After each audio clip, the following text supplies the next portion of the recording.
In this video we are going to learn Unit 4, Chapter 3, Class 10th English, poem called The Wild Swans at Coole. It's written by a very famous poet W.B. Yeats.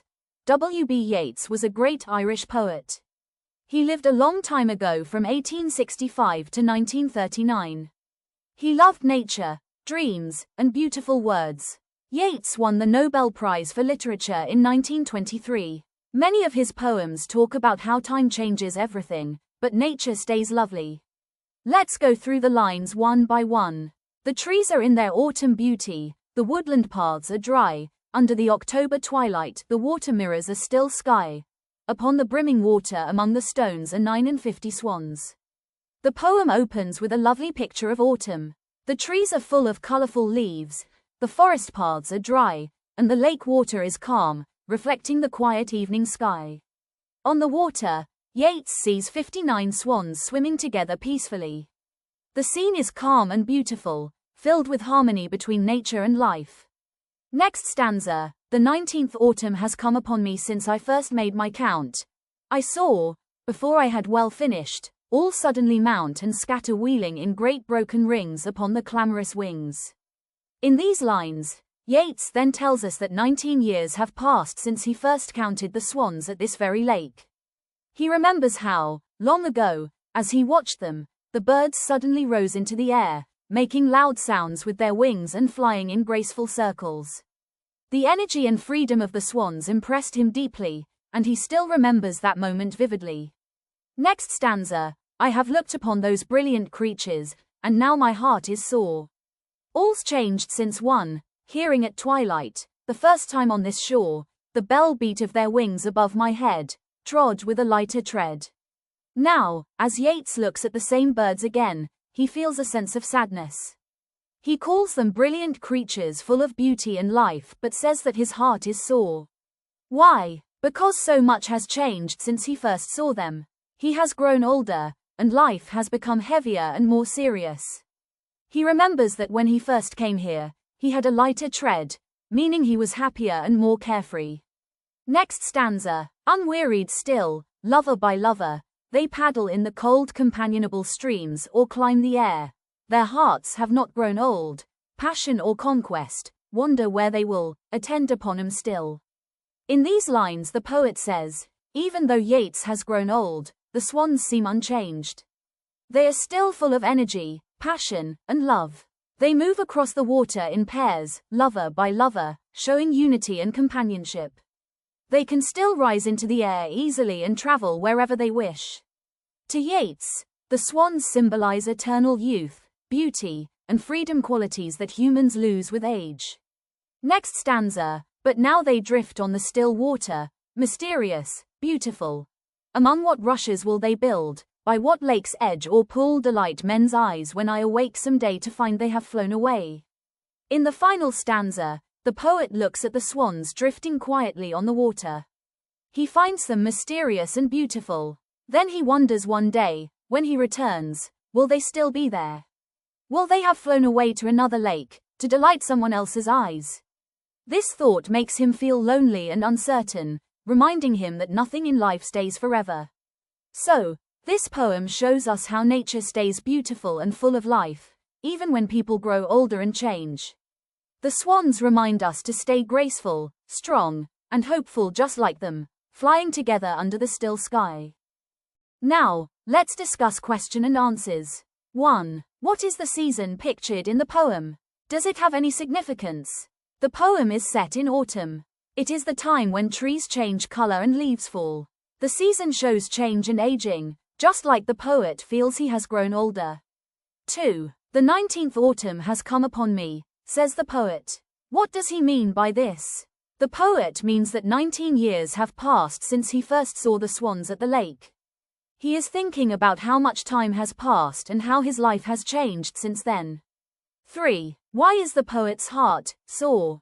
The poet's heart is sore or sad because he realizes that he has grown older and changed, while the swans are still young, strong, and full of life. 4. Does the phrase, at twilight, have any significance? Comment. Yes, twilight means the time between day and night. It shows a moment of quiet reflection and also stands for the later stage of life, just as the poet is in the twilight of his years. 5. How does the poet give voice to nature's beauty and splendor?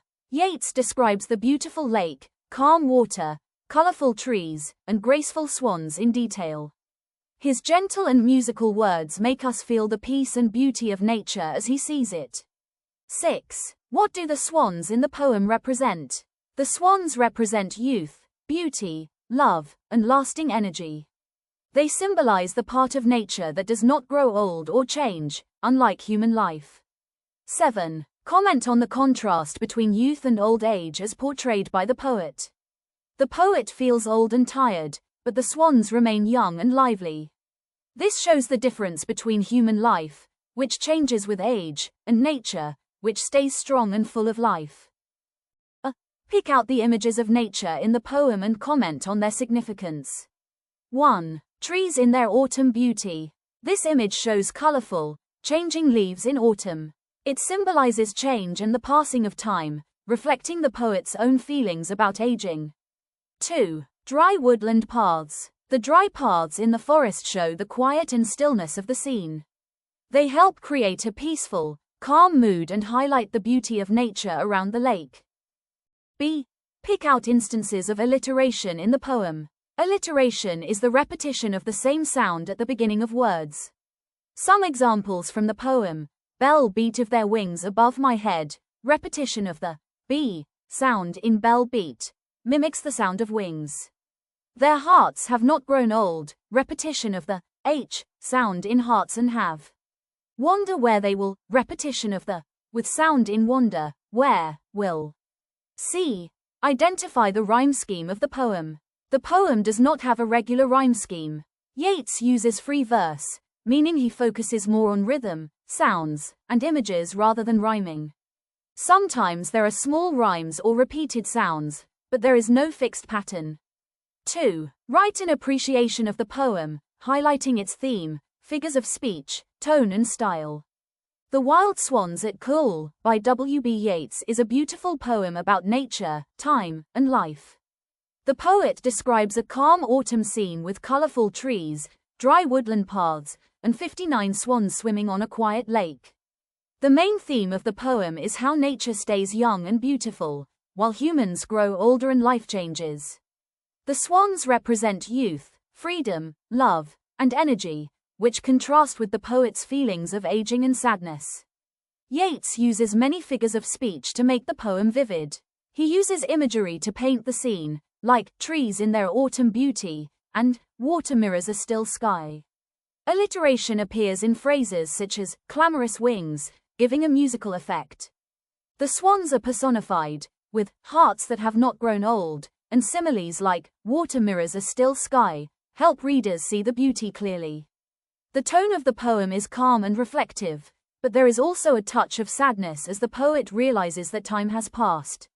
The style is simple, lyrical, and descriptive, with free verse that flows naturally. Overall, the poem celebrates the splendor of nature and also reflects on human life, change, and the passage of time. The swans remain a symbol of eternal beauty and freedom, while the poet reminds us of the fleeting nature of human life. We have another activity. Here we should find works translated from English into mother tongue and works in mother tongue translated into English. What points should you bear in mind when you translate a text, speech in your mother tongue into English or any other language? Read and understand the source text well. Assimilate the sense conveyed by the original. Use simple and clear language. Maintain the style and tone. Be culturally aware. After returning from Coole Park, W.B. Yeats makes an entry in his diary about the visit. Complete the diary entry with descriptive adjectives, bringing out the beauty of the swans and the sights in the park. Select suitable adjectives, expressions from those given in brackets. Here is the diary entry. Today, Michael Collins became the first chairman of the Irish Free State in Dublin, went to the coffee house to meet some friends, then visited the Coole Park in the evening, after a long time. The park looked breathtaking in its autumn beauty. The woodland paths were dry and quiet, and the lake water mirrored the twilight sky, making the scene feel serene and peaceful. On the lake, I saw the graceful swans swimming in youthful glory, their white wings shining against the backdrop of blazing red leaves. The whole park seemed crystal clear, filled with a gentle calm that made me forget the busy world outside. Watching the swans drift slowly across the water, I felt a deep sense of wonder and happiness. Match the profession in column A with the correct description in column B1. Cardiologist, a doctor who treats heart-related conditions. Journalist, a writer who reports news. Pharmacist, a person who gives out and explains medicines. Dentist, a doctor who takes care of your teeth. Botanist, a scientist who studies plants. Dermatologist, right pointing arrow, a doctor who studies skin diseases. Pianist, a person who plays the piano professionally. Anthropologist, a person who studies ancient human cultures. Read the following conversation and note the phrases in bold. King, well, I will see her. She shall see my devotion and report it to the sage. The two hermits, then we will go on our way. What do the highlighted phrases indicate? The highlighted phrases indicate actions that will happen in the future. B. Read the following sentences and identify the time reference indicated. Mary is playing tennis tomorrow. My train leaves at 5:30. I start my new job on Wednesday. John is getting married next month. The film starts at 8:15 this evening. 1. Do the sentences talk about the present or the future? All the sentences talk about the future, even though some use present tense forms. 2. Which tense is used in each sentence above present simple or present continuous? Present simple and present continuous. 3. What do we infer from this? Present continuous can be used to talk about personal plans or arrangements in the near future. Present simple can be used to talk about fixed schedules, timetables, or events that are certain to happen. Now, divide the sentence into present simple for future events and present continuous for future events. Present continuous for future events. Mary is playing tennis tomorrow. John is getting married next month. Present simple for future events, fixed schedules or timetables. My train leaves at 5:30. I start my new job on Wednesday. The film starts at 8:15 this evening. Next, fill in the blanks using the correct tense form. Present simple, present continuous. The ship sails tomorrow. Present simple, fixed schedule. The science fair begins at 9 a.m. on Friday. Present simple, fixed schedule. I'm going to the park this evening. Present continuous, personal plan. We are having a team meeting after school today. Present continuous, arrangement. They are going to make a working robot. Present continuous, planned future action. Now, you and your friend are discussing your week ahead. Take turns asking and answering questions. Use a mix of the tenses to talk about your plans. Talk about school events, weekend plans, spontaneous decisions, predictions. Student A, what are you doing this weekend? Student B, I'm going to visit my cousin. We are planning to watch a play. Student A, cool. I think I'll come too, if possible. Student B, on Friday, the school is hosting a science fair. Are you participating? Student A, yes, I am presenting my project on plants. Student B, nice. I am helping my friend with her robotics project. Student A, do you think it will rain this weekend? Student B, if it rains, we'll watch a movie indoors instead. Present continuous, plans, I am presenting, we are planning. Present simple, scheduled events, the school is hosting. Future, will, might, predictions or spontaneous decisions, I think I'll come, we'll watch a movie. Now, read the conversation below and complete the table. Reporter, sir, for many years, you have been exploring the habits and habitats of birds. Has your experience been thrilling all the time? All Ali. Though full of adventures, ornithology as a profession or hobby is one of the most peaceful pursuits, you see. Reporter, that's interesting. Explaining some events may help my understanding. Ali, sure, I have frequently found myself in disturbing situations. Walking through the forest is dangerous. Once, a wild elephant suddenly came upon our group at close quarters. Reporter: Oh, that must have been an unnerving experience. Ali: In another instance, Omar and I were stalking a narrow animal trail in search of the broad-tailed grass warbler. At a turning, I saw the head of a tusker. When I gave a warning to him, Omar turned and fled as if he would never stop running.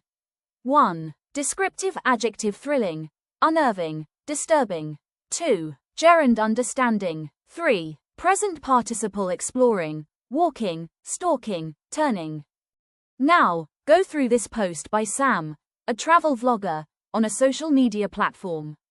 Go through each sentence, identify the gerunds, if any, and write their functions. 1 has been done for you. Answer: Earning fame as a travel vlogger is not easy. Earning gerund functioning as the subject. We enjoy exploring new territories and find it refreshing. Exploring. Gerund functioning as the object of the verb. Enjoy. One must never give up searching for new places. Searching. Gerund functioning as the object of the phrasal verb. Give up. Depending on the context, we make use of different phrases in English for giving directions regarding location and navigation.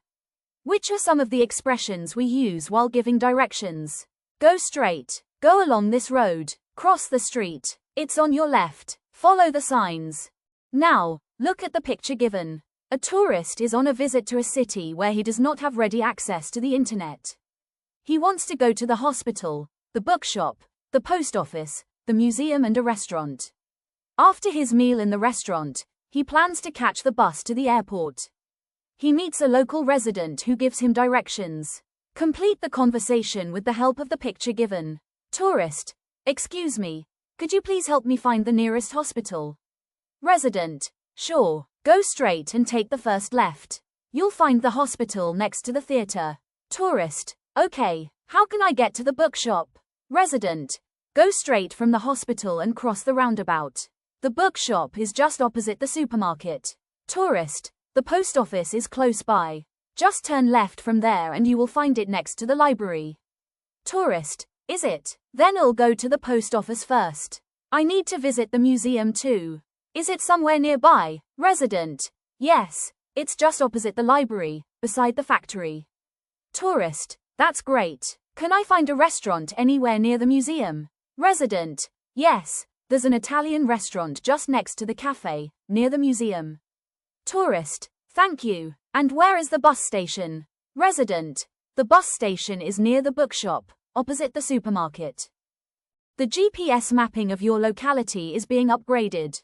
To help the team engaged in the process, prepare a description of the route from your home to the school where you study. Start from my home and turn left onto Main Street. Go straight for about 200 meters until you reach the traffic signal. Turn right at the signal onto Park Road. Go along this road for 300 meters. You will see the school gate on your left, next to the playground.